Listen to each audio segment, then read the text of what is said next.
नमस्कार, स्वागत है आपका द वर्ल्ड टुनाइट में। मैं हूं आपके साथ दीपाली। बुलेटिन में आज आपको दिखाएंगे कि कैसे यमन के हालात बिगड़ते जा रहे हैं, लेकिन भारत के लिए राहत की खबर आई है। बात होगी केन्या में यूनिवर्सिटी पर हुए आतंकी हमले को लेकर किए जा रहे दावों की भी, और देखेंगे हांगकांग की पिलो फाइट भी। पर शुरुआत करते हैं दुनिया की 10 बड़ी खबरों के साथ।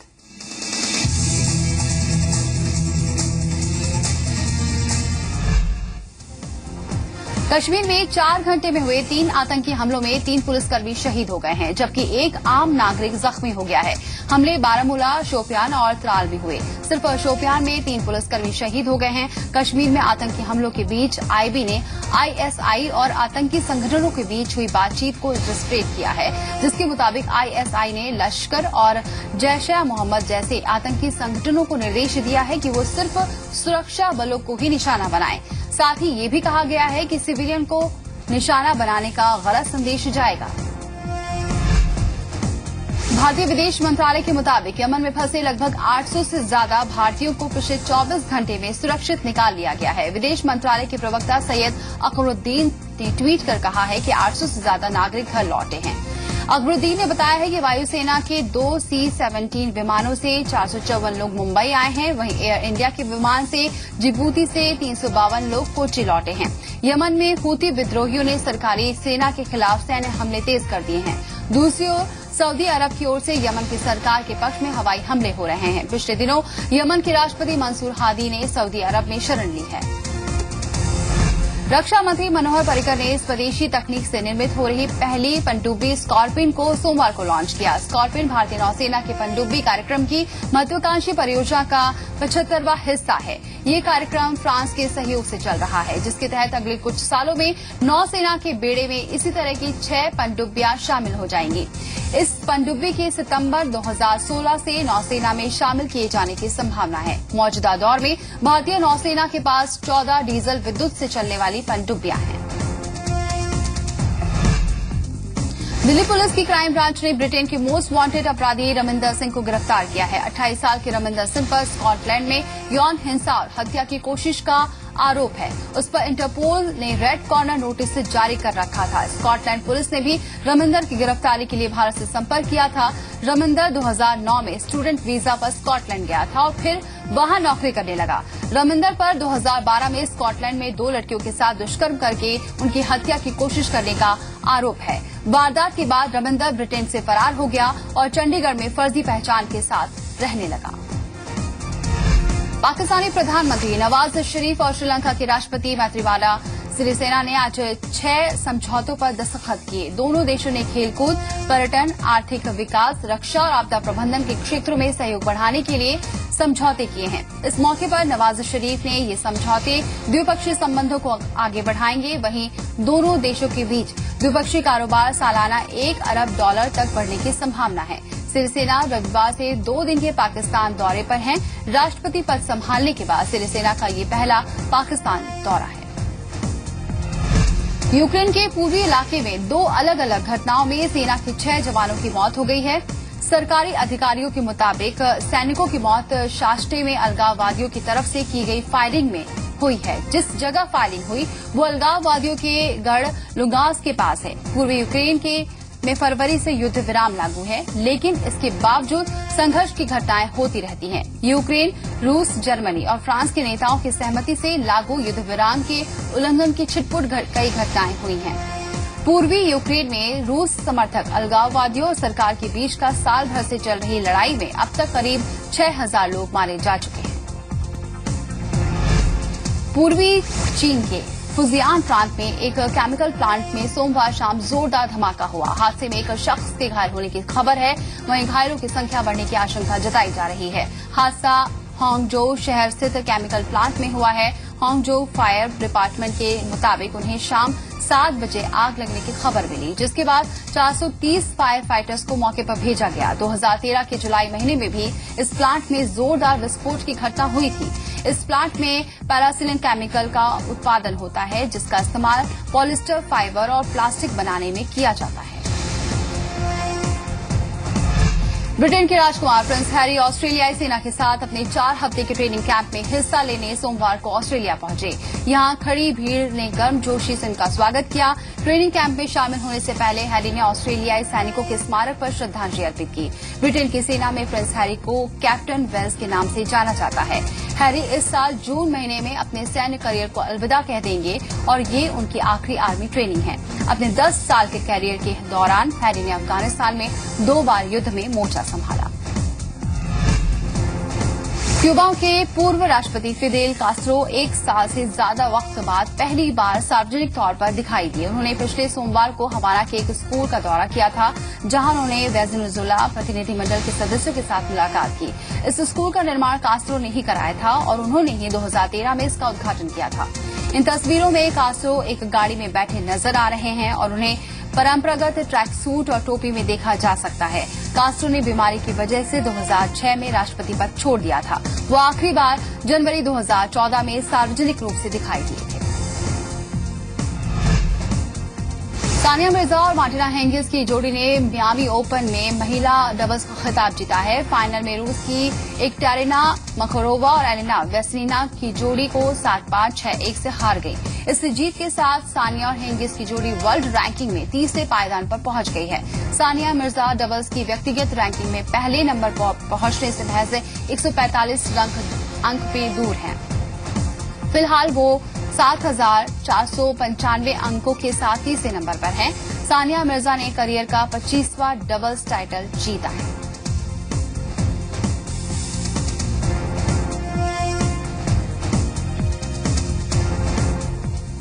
और चलिए अब बात करेंगे यमन की, जहां हौती विद्रोहियों और सेना के बीच जंग छिड़ी हुई है। इस बीच भारतीय विदेश मंत्रालय ने भी कहा है कि एक दिन में 800 से ज्यादा भारतीयों को सुरक्षित घर पहुंचाया गया है और यमन में फंसे करीब सभी भारतीयों की सुरक्षित वापसी सुनिश्चित कर ली गई है। वहीं सऊदी अरब ने पाकिस्तान से यमन में कार्रवाई के लिए सैन्य मदद की मांग की है। यमन में पैदा हुए गृह युद्ध जैसे हालात के बाद दूसरे देशों के लोगों ने वापसी में ही भलाई समझी, क्योंकि कहा नहीं जा सकता कि यमन में हौती विद्रोहियों और सुरक्षा बलों के बीच जारी संघर्ष कहां जाकर थमेगा। रक्षा मंत्री मनोहर पर्रिकर के बयान पर यकीन किया जाए तो यमन से लगभग सभी 3000 भारतीयों की सुरक्षित वापसी हो चुकी है और इसमें भारतीय नौसेना ने अहम भूमिका निभाई है।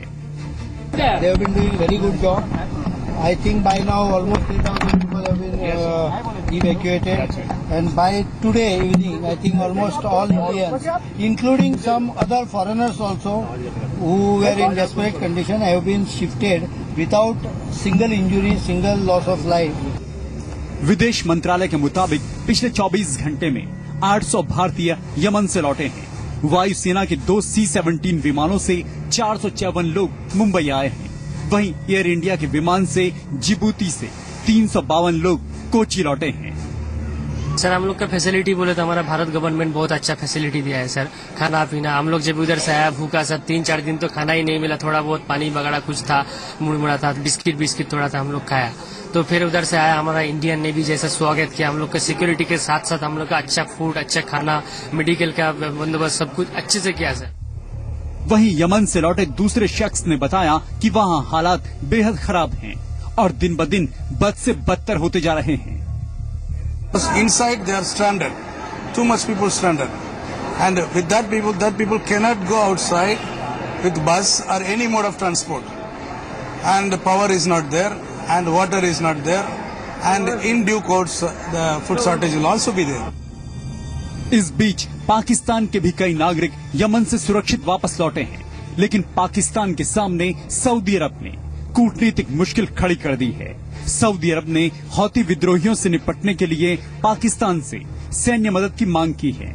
पाकिस्तान की संसद में इस बात पर बहस हो रही है कि क्या देश की सेना को सऊदी अरब के नेतृत्व में यमन में लड़ने के लिए भेजा जाना चाहिए। पाकिस्तान के रक्षा मंत्री ख्वाजा आसिफ ने संसद में कहा है कि सऊदी अरब ने युद्धपोत, विमानों और सैनिकों की मांग की है। पिछले 12-13 रोज में सऊदी अरेबिया ने हमें मुख्तलिफ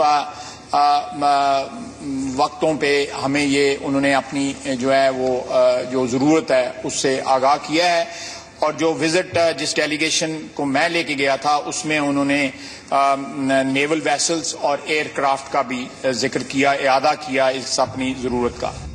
नवाज शरीफ फिलहाल पशोपेश में हैं कि वो यमन में कार्रवाई पर सऊदी अरब का साथ दें या नहीं। हालांकि नवाज शरीफ ने कहा है कि पाकिस्तान सऊदी अरब की संप्रभुता पर उठने वाले किसी भी खतरे का जवाब देगा।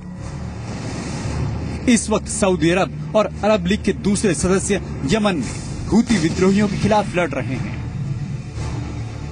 वहीं पाकिस्तान की जमीयत उलेमाए इस्लाम ने सरकार को यमन में मध्यस्थ की भूमिका निभाने की सलाह दी है। पाकिस्तान को सालिसी का किरदार अदा करना चाहिए और अगर मुकद्दस मकामात का मसला आ जाते हैं फिर उस हद पर तमाम जो है फौज हो या आम लोग हो वो तो कुर्बानी देते हैं, लेकिन जहां तक यमन की जंग का मसला है उस जंग में पाकिस्तान को गैर जानिबदार किरदार अदा करना चाहिए। नवाज शरीफ के सामने फिलहाल मुश्किल ये है कि एक तरफ अर्थव्यवस्था में सुधार के लिए सऊदी अरब ने उनकी आर्थिक मदद की है, तो वहीं दूसरी तरफ वो सुन्नी बहुल सऊदी अरब का साथ देकर शिया बहुल ईरान को नाराज नहीं करना चाहते। ब्यूरो रिपोर्ट, जी मीडिया। आगे बढ़ेंगे। केन्या में यूनिवर्सिटी पर हुए आतंकी हमले को 5 दिन हो चुके हैं, लेकिन अब तक हमले का मास्टरमाइंड नहीं पकड़ा जा सका है। वहीं स्थानीय मीडिया में दावा ये भी किया जा रहा है कि केन्या स्पेशल फोर्स ने कार्रवाई में देरी की है। ये दावा ऐसे वक्त पर सामने आया है जबकि हमला करने वाला एक आतंकी केन्या के सरकारी अधिकारी का बेटा बताया जा रहा है। केन्या की गैरिसा यूनिवर्सिटी में 4 आतंकियों ने ऐसा खूनी खेल खेला कि चंद घंटों में 148 लोगों को मौत के घाट उतार दिया। मारे गए लोगों में ज्यादातर यूनिवर्सिटी के छात्र थे, जिन्हें अल शबाब के आतंकियों ने बेरहमी से मार दिया। लेकिन इस घटना के बाद केन्या की सुरक्षा व्यवस्था पर भी सवाल खड़े हुए हैं। सवाल ये कि आखिर कैसे आतंकियों ने इतने बड़े हमले को अंजाम दिया और आतंकियों को मार गिराने में सुरक्षा बलों को करीब 10 घंटे से ज्यादा का वक्त क्यों लगा। स्थानीय मीडिया का दावा है कि हमले के 7.5 घंटे बाद भी केन्याई स्पेशल फोर्स की तरफ से कोई प्रतिक्रिया नहीं आई थी। हमला 2 अप्रैल को सुबह 5:30 बजे हुआ था, लेकिन स्पेशल फोर्स के जवान दोपहर 2 बजे तक गैरिसा नहीं पहुंच पाए थे। स्पेशल फोर्स को राजधानी नैरोबी से गैरिसा बुलाया गया था और नैरोबी से गैरिसा करीब 300 किलोमीटर दूर है, लेकिन बावजूद इसके केन्याई स्पेशल फोर्स के जवान वक्त पर नहीं पहुंचे। ये दावा ऐसे वक्त पर सामने आया है जबकि कत्लेआम मचाने वाले 4 हमलावरों में से एक की पहचान केन्या के एक सरकारी अधिकारी के बेटे के तौर पर हुई है। अब्दी रहीम मोहम्मद अब्दुल्लाही को सुरक्षा बलों ने मार गिराया था। ये मंडेरा के काउंटी चीफ का बेटा था। आपको बता दें कि मंडेरा सोमालिया की सीमा से सटा हुआ है, इसलिए केन्याई स्पेशल फोर्स की तरफ से की गई देरी पर सवाल खड़े हो रहे हैं और आम लोग देश के सुरक्षा हालात को लेकर चिंतित हैं। सुरक्षा हालात बहुत खराब हैं, इसके लिए सरकार जिम्मेदार है जो सही ढंग से काम नहीं कर रही है। हम किसी तरह की समस्याएं नहीं चाहते। हम गैरिसा को सुरक्षित चाहते हैं और हम केन्या को भी सुरक्षित चाहते हैं। केन्या सरकार की तरफ से गैरिसा यूनिवर्सिटी हमले के मास्टरमाइंड मोहम्मद महमूद के सिर पर $2,15,000 का इनाम रखा गया है। मोहम्मद महमूद सोमालियाई आतंकी संगठन अल शबाब का सदस्य है, लेकिन अब तक केन्याई सुरक्षा एजेंसियों को कोई बड़ी कामयाबी हासिल नहीं हो सकी है। इतना ही नहीं, केन्याई सुरक्षा बलों के लिए चिंता की बात यह भी है कि अल शबाब ने केन्या के और शहरों में भी इस तरह के हमलों की धमकी दी है।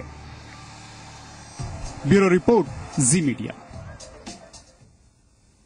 तो गैरिसा यूनिवर्सिटी में लोगों को चुन चुनकर मारा गया है। ऐसे में जिनकी जान बची वो खुद को खुशकिस्मत समझ रहा है। 19 साल की सिंथिया हेरिटेज भी उन्हीं में से एक है जिनकी आंखों के सामने कई लोगों को मौत के घाट उतार दिया गया।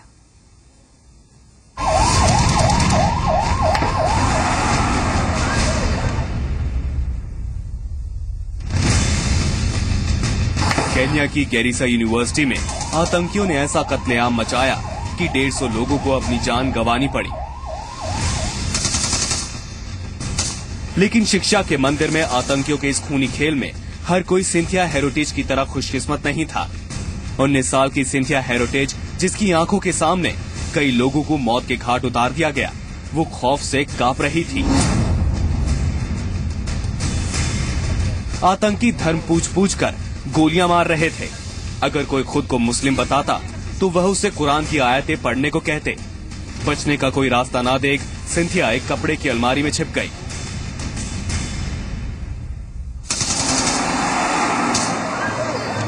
गोलियों की आती आवाजों से 19 साल की लड़की का दिल दहल रहा था। कपड़ों के गट्ठर के अंदर छिपी सिंथिया को जब भूख लगी तो उन्होंने वहीं रखा बॉडी लोशन पी लिया। रेस्क्यू ऑपरेशन के दौरान सुरक्षा कर्मियों को वार्डरोब के अंदर से आवाजें सुनाई दी। रेस्क्यू टीम ने वार्डरोब खोलने की कोशिश की, लेकिन सिंथिया इस कदर डरी हुई थी कि उसने दरवाजा खोलने से मना कर दिया। काफी कोशिशों के बाद सिंथिया को यकीन हुआ कि उसे बचाने के लिए केन्या की पुलिस आई है। तब जाकर उसने दरवाजा खोला।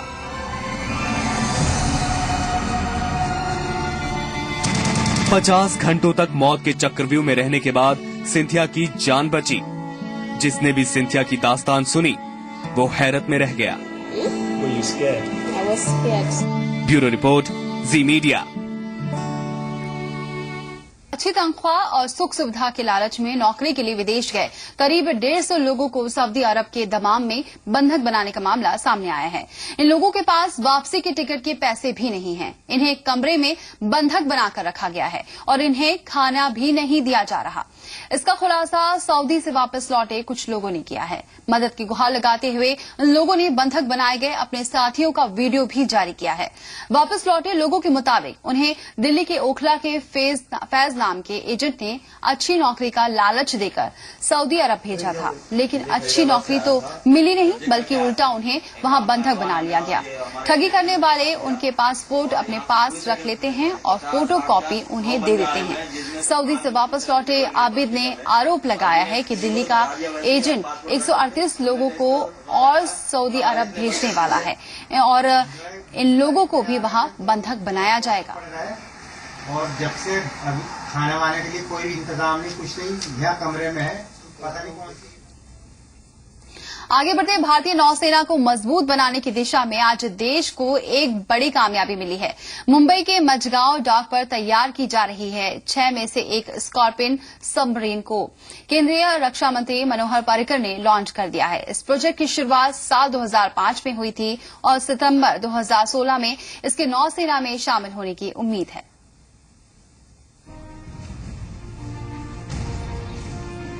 भारतीय नौसेना तेजी से गहरे पानी की ताकत बनने की तरफ बढ़ रही है।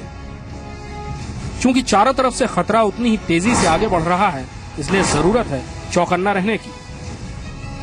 समुद्र की सतह से लेकर समुद्र की गहराई तक भारतीय नौसेना ऐसा किला बनाने की तैयारी में है जिसे तोड़ना नामुमकिन होगा। भारतीय नौसेना के नए हथियार का नाम है कलवरी, यानी टाइगर शार्क, जो पल भर में अपने शिकार का खात्मा कर देती है। अगर सब कुछ ठीक रहा तो अगले साल सितंबर में यह आधुनिक सबमरीन भारतीय नौसेना में शामिल हो जाएगी। ये स्कॉर्पियन क्लास की भारत में बनी पहली सबमरीन है, जिसका नाम INS कलवरी रखा गया है, जिसका अर्थ है टाइगर शार्क। ये सबमरीन एक बार में 6500 नॉटिकल मील यानी लगभग 12000 किलोमीटर तक जा सकती है। ये 50 दिनों तक समुद्र के अंदर रह सकती है। AIP यानी एयर इंडिपेंडेंट प्रोपल्शन से लैस होने के बाद ये वक्त 21 दिन और बढ़ जाएगा। इसमें 6 टॉर्पीडो ट्यूब्स हैं, यानी वो हथियार जो समुद्र के भीतर चलते हैं और पानी के भीतर ही दुश्मनों की धज्जियां उड़ा देते हैं। भारत की इस टाइगर शार्क की ताकत का अंदाजा इस बात से लगाया जा सकता है कि इस सबमरीन में कुल 18 टॉर्पीडोज को एक बार में फिट किया जा सकता है। मैं आपको तस्वीरें दिखाना चाहूंगा अपने स्कॉर्पियन क्लास की पहली कलवरी जो है सबमरीन, ये अनडॉक हो रही है। आपको उस तरफ दिखा दें, रक्षा मंत्री जो है वो यहाँ पर है, साथ में राज्य के मुख्यमंत्री, महाराष्ट्र मुख्यमंत्री देवेंद्र फडणवीस भी इस मौके पर मौजूद है। पहली सबमरीन क्लास की स्कॉर्पियन क्लास की, माफ कीजिएगा, सबमरीन आप देख रहे हैं, इसको अनडॉक किया जा रहा है। ये सबमरीन जो है यहाँ से निकाल के जो है दूसरे डॉक में खड़ी की जाएगी। वहाँ पे इसके जो और इंटरनल काम है वो किए जाएंगे। भारत को अपने व्यापारिक हितों की रक्षा के लिए पूरे हिंद महासागर और अरब सागर में अपना दबदबा बनाए रखना है। इसके साथ दक्षिण चीन सागर में भी भारत अपने पैर पसार रहा है, यानी चीन के साथ अलग अलग समुद्री इलाकों में भारत की तनातनी होनी तय है। भारत को इस समय सबमरीन्स की सबसे ज्यादा जरूरत है।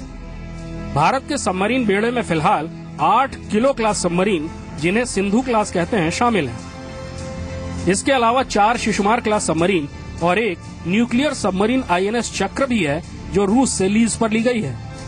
स्वदेशी न्यूक्लियर सबमरीन अरिहंत के 1 साल बाद नौसेना में शामिल होने की उम्मीद है। यानी अगर भारतीय नौसेना को अपना दबदबा बनाए रखना है तो सबमरीन्स की उसे सबसे ज्यादा जरूरत होगी, क्योंकि चीन के सबमरीन बेड़े में फिलहाल 52 सबमरीन हैं। 8 न्यूक्लियर सबमरीन इनकी मारक क्षमता को और भयंकर बना देती हैं। खबरों के मुताबिक चीन 10 से 12 और सबमरीन बना रहा है, जिनमें से 4 न्यूक्लियर हैं। पाकिस्तान के पास 15 सबमरीनों की ताकत है, जिनमें से ज्यादातर चीन की दी हुई हैं। भारतीय नौसेना की योजनाओं में फिलहाल 6 स्कॉर्पियन क्लास सबमरीन पहली हैं। यानी अगर अगले साल तक कलवरी नौसेना में शामिल हो जाती है तो उम्मीद की जा सकती है कि आने वाले 4 साल में सारी स्कॉर्पियन क्लास सबमरीन यानी भारत की टाइगर शार्क्स दुश्मनों को चीरने के लिए तैयार हो जाएंगी। इतना ही नहीं, भारत इसके बाद 6 फॉलो ऑन स्कॉर्पियन क्लास और 6 एडवांस सबमरीन तैयार करने की योजना पर भी काम कर रहा है। भारत की समुद्री योजना के तहत अरिहंत सहित 3 न्यूक्लियर सबमरीन बनाने की भी तैयारी चल रही है। हालांकि फिलहाल ये प्रोजेक्ट पूरी तौर पर पर्दे में है, लेकिन इतना तो तय है कि समुद्र के भीतर भारत की बढ़ती ताकत से चीन और पाकिस्तान को परेशानी होनी शुरू हो जाएगी। होना लाजमी भी है, क्योंकि अब जो भी भारत की तरफ आंख उठाकर देखने की जुर्रत करेगा, उसको चीरने के लिए भारत की टाइगर शार्क मुंह खोले खड़ी है।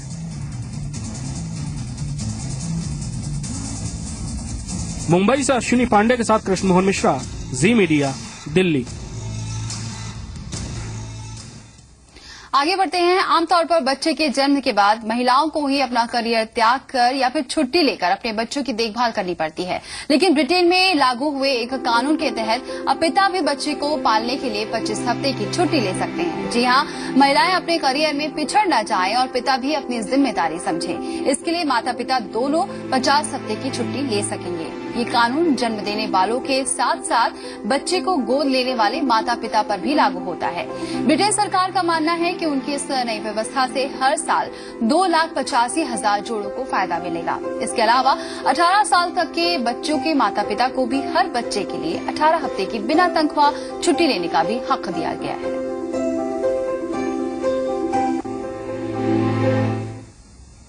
और चलिए अब आपको ले चलते हैं हांगकांग, जहां सड़कों पर अजब गजब तरीके से लड़ी जा रही है लड़ाई। ये नजारा है हांगकांग के फाइनेंशियल सेंटर का, जहां लोग सड़कों पर उतरे हैं इस खास फाइट के लिए, जो है पिलो फाइट, क्योंकि यहां मनाया जा रहा है 5th annual pillow fight day. आप देख सकते हैं कि कैसे लोग एक दूसरे पर पिलो से अटैक कर रहे हैं। हांगकांग की ये पिलो फाइट किसी भी सोशल या पॉलिटिकल ग्रुप में से जुड़ी हुई बिल्कुल नहीं है और ना ही कोई स्पॉन्सर्ड इवेंट है। ये बस मस्ती करने के लिए यहाँ हर साल आयोजित की जाती है। इस फाइट की खास बात यह है कि इससे सड़कों पर मचने वाली गंदगी को लोग खुद ही साफ करते हैं।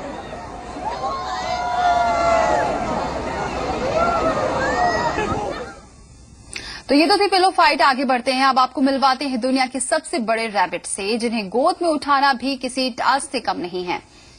आपको दिखाने जा रहे हैं, ये है रिकॉर्ड ब्रेकर जोड़ी डेरिस और जेफ, जो बाप बेटे हैं और दुनिया के सबसे हैवीवेट बनीज हैं। कॉन्टिनेंटल जायंट्स रैबिट्स की सबसे लार्जेस्ट ब्रीड होती है, जो लगभग 4 फीट तक बढ़ जाते हैं। लेकिन ये रैबिट्स एक्स्ट्राऑर्डिनरी हैं। डेरियस 4 फीट 4 इंच का है और अपना नाम दुनिया के सबसे हैवी रैबिट्स में दर्ज करवा चुका है। और जेफ अपने पापा को ही कंपटीशन दे रहा है। वो 3 फीट 8 इंच का हो चुका है और 6 महीने में और बड़ा हो जाएगा, तो हो सकता है अपने पापा को रिकॉर्ड को भी ब्रेक कर दे। आपको बता दें कि इन बनीज को पालना आसान नहीं है। ये साल में 2000 गाजर और 700 सेब खा जाते हैं और इन पर साल में करीब 5000 यूरोस खर्च हो जाते हैं। खैर, इन्हें पालने वाली फैमिली का ये मानना है कि इनसे अच्छे पेट्स उन्हें जिंदगी में नहीं मिल सकते और उन पर खर्च करना वर्थ इट है।